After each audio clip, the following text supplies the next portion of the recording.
Hello and कैसे हो आप सब लोग। मैं हूं आशीष और आप देख रहे हैं बायोलॉजी वाला।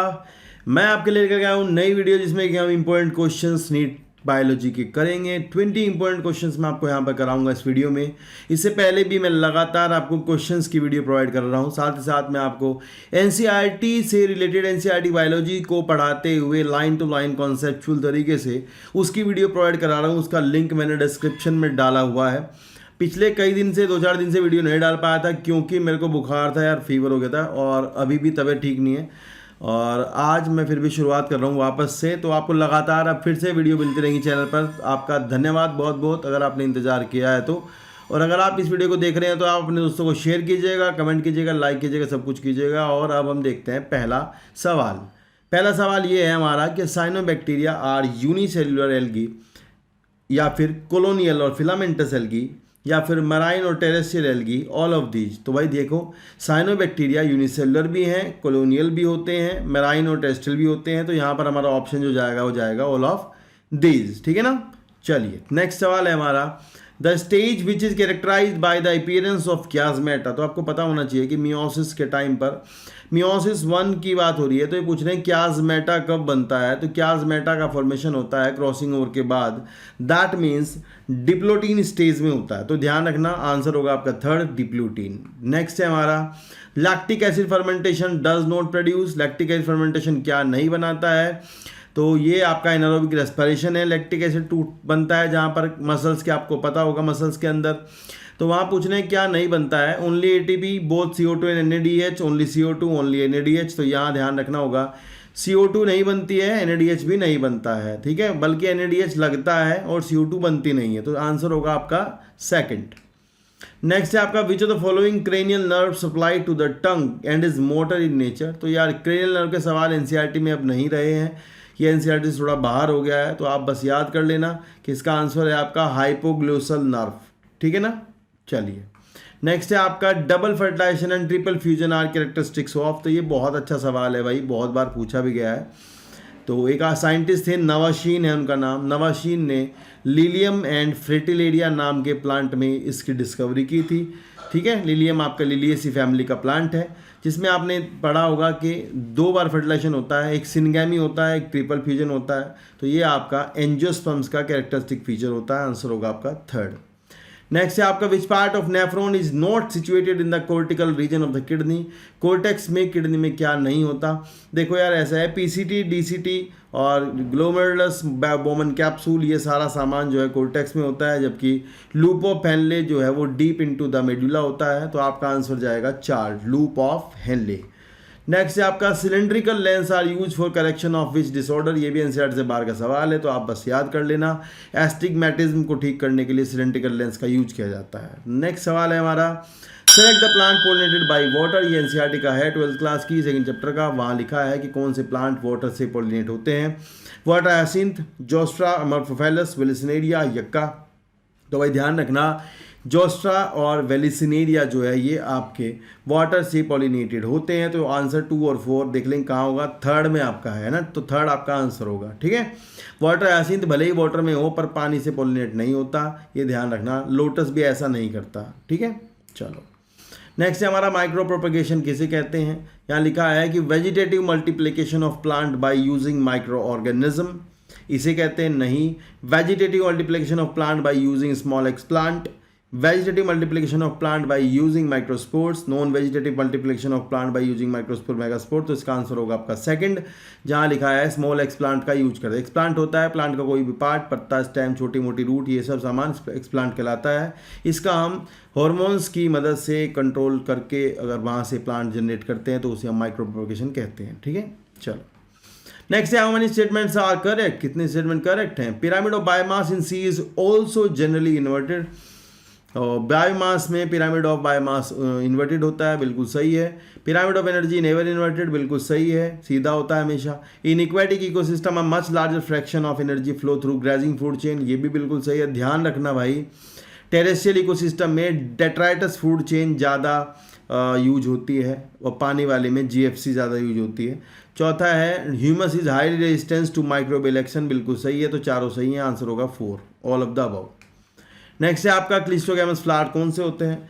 क्लिस्टोगैमस फ्लावर वो फ्लावर होते हैं जो कि बंद रहते हैं हमेशा, मुझे जो पता है बंद रहते हैं, खुलते नहीं हैं और उनमें बंद में ही पोलिनेशन हो जाता है। तो लिखा है बाइसेक्सुअल होते हैं विच रिमेन ओपन, गलत, bisexual floor which remain close, यही आंसर होगा सेकंड। ठीक है, चलिए। In a double-stranded DNA, if base sequence is one strand is 8TTAGA, then find out। तो यार ये हमारा बेस सीक्वेंस दिया है, तो बताया क्या क्या बताना है। ओके, पहले बताना है total number of hydrogen bond. तो ओके, तो base sequence in one strand ये है, तो इसका दूसरा स्टैंड होगा ऐसा ही, वो उसमें भी कॉम्प्लीमेंट्री सीक्वेंस होगा। तो total number of hydrogen bond होंगे, ए वाले में होंगे 2, टी में भी 2, टी में 2, ए में फिर 2, जी में 3, ए में 2, तो देखिए 13। तो 13 हाइड्रोजन बॉन्ड होंगे। ठीक है, याद रख लेना। Total number of phosphoester bond होंगे आपके कितने हैं आपके 1 2 3 4 5 6 हैं, तो 12 होंगे, दूसरी चेन में भी होंगे 6। तीसरा है आपका total number of sugar molecule, तो वो भी उतने होंगे, 12 ही होंगे। Total number of nitrogen base वो भी आपके 12 होंगे, 6 और 6 12। तो आपका आंसर यहाँ जाएगा फर्स्ट मेरे ख्याल से। ठीक है, बिल्कुल सही है। 2 3 4 5 फर्स्ट तो नहीं जाएगा। फॉस्फोएस्टर बॉन्ड पूछे हैं, मेरे ख्याल से फॉस्फोडाइस्टर बॉन्ड यहाँ लिखना चाह रहे होंगे। तो फॉस्फोडाइस्टर बॉन्ड, फॉस्फोएस्टर बॉन्ड तो 12 ही होंगे, क्योंकि जो 5 टर्मिनल पर होगा वहाँ भी एक बॉन्ड होगा, वहाँ भी होगा, तो 6 ही होंगे। ठीक है, पहला ही आंसर जाएगा। ठीक है, चलो नेक्स्ट है select the correct match. Active form of BT toxin protein acidic pH पर गट पर एक्टिव होती है, गलत है ये। बीटी टॉक्सिन प्रोटीन जो होती है, क्राई प्रोटीन जो होती है, वो आपकी एल्कलाइन पीएच ऑफ गट पर जाकर इंसेक्ट के एक्टिव होती है, पहला स्टेटमेंट गलत है। Choice of BT toxin gene crop and targeted insect, ये सही है, मतलब अलग अलग तरह के बीटी टॉक्सिन जीन होते हैं जो कि अलग अलग तरह के इंसेक्ट्स को टारगेट करके बनाते हैं, काम करते हैं, तो ये सही है। क्राई 2AB ये आपका किसके लिए, कॉटन बॉलवर्म के लिए है। क्राई 1AB है कॉर्न बोरर के लिए, उल्टा लिखा हुआ है, ये दोनों गलत हैं, तो यहाँ आंसर जाएगा सेकंड। ठीक है ना भाई, और यार भाई सब्सक्राइब कर लेना थोड़ा बहुत, है ना, शेयर और घंटी वंटी सब बता देना, ये ध्यान रखना यार, बीच बीच में बताना पड़ेगा आपको। नेक्स्ट है हमारा the second stage of hydrosere is occupied by the plant like. Second stage of hydrosere is occupied by plant like, तो सेकंड स्टेज ऑफ हाइड्रोसीर मतलब वो जो आपका प्लांट वाटर सक्सेशन होता है, वाटर से सक्सेशन होता है, वहाँ पर सेकंड स्टेज में आता है वेलिसिनेरिया। ये बहुत इंपॉर्टेंट सवाल है, बहुत ज़्यादा, इसको जरूर याद करना। ठीक है, नेक्स्ट है हमारा select the correct order of endosperm. तो 3 फोटो हैं, पहला फोटो है न्यूक्लियर एंडोस्पर्म का, दूसरा फोटो है सेलुलर का, तीसरा है हेलोबियल का। सेलुलर और दूसरा है ओके, पहला है फ्री न्यूक्लियर, दूसरा सेलुलर, हेलोबियल। थर्ड आंसर होगा आपका यहाँ पे। ठीक है, पहला फ्री न्यूक्लियर है, दूसरा सेलुलर है और तीसरा हेलोबियल है।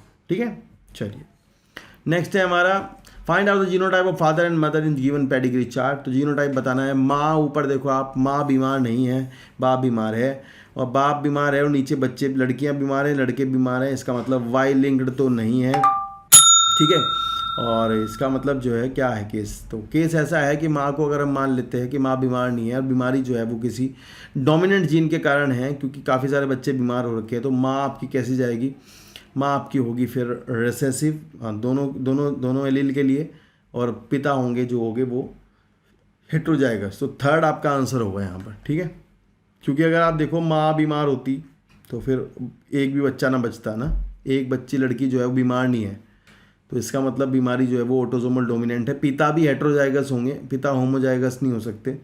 ठीक है, तो थर्ड आंसर होगा। नेक्स्ट है आपका what is the main key concept of Darwin theory. Darwin की थ्योरी का मेन की कॉन्सेप्ट क्या है, तो डार्विन की कॉन्सेप्ट यहाँ 2 हैं, natural selection, branching descent, A O and B. Mutation अलग चीज़ है, जेनेटिक वेरिएशन अलग चीज़ है, तो आंसर होगा ए बी, आंसर होगा थर्ड। ठीक है, चलिए नेक्स्ट है हमारा which statement is incorrect. Trophic level represent a species not a functional level, गलत है बिल्कुल। ट्रॉपिक लेवल तो फंक्शनल लेवल होता है, स्पीसीज नहीं होता। एक same species not occupy more than 1 trophic level, ये भी गलत है, ऑक्यूपाई करती है। In most ecosystem all pyramid of energy and biomass are inverted. ज़्यादातर इकोसिस्टम में सभी पिरामिड ऑफ एनर्जी और बायोमास इन्वर्टेड होते हैं, गलत है ये भी। तो चारों ही स्टेटमेंट गलत हैं, ये ध्यान रखना आप। ठीक है, चलिए नेक्स्ट है इन्हें fully organise polygonum type of embryo sac. Normal embryo sac जो आप पढ़ते हो 7 सेल्ड 8 न्यूक्लिएट वाली, उसे ही बोलते हैं पॉलीगोनम टाइप। उसमें क्या हैप्लॉइड, डिप्लॉइड, ट्रिप्लॉइड होगा। तो हैप्लॉइड उसमें कितने होंगे, 3 तो एंटीपोडल हैप्लॉइड होंगी और 3 इधर सिनर्जिड, और एग हैप्लॉइड होगा 6, डिप्लॉइड होगा 1, ट्रिप्लॉइड 0। तो थर्ड होगा आपका आंसर 6 1 0। ठीक है, ट्रिप्लॉइड उसके अंदर कुछ नहीं होता है एंडोस्पर्म में, एम्ब्रियोसैक में। Okay, next, which of the following nucleotide produce nonsense codon. तो नॉनसेंस कोडोन जो है स्टॉप कोडोन को कहते हैं भाई। उल्लू आया, उल्लू आया गया, उल्लू गया आया, पहला आपका होगा आंसर। याद कर लेना आप भी ऐसे ही जैसे मैंने बताया है, ठीक है। तो पहला आपका आंसर होगा नॉनसेंस कोडोन और स्टॉप कोडोन्स, ठीक है ना। तो नेक्स्ट वीडियो में आपको फिर से ऐसे ही बहुत अच्छे 20 सवाल मिलेंगे जो कि लगातार आपको मिलते रहेंगे नीट तक।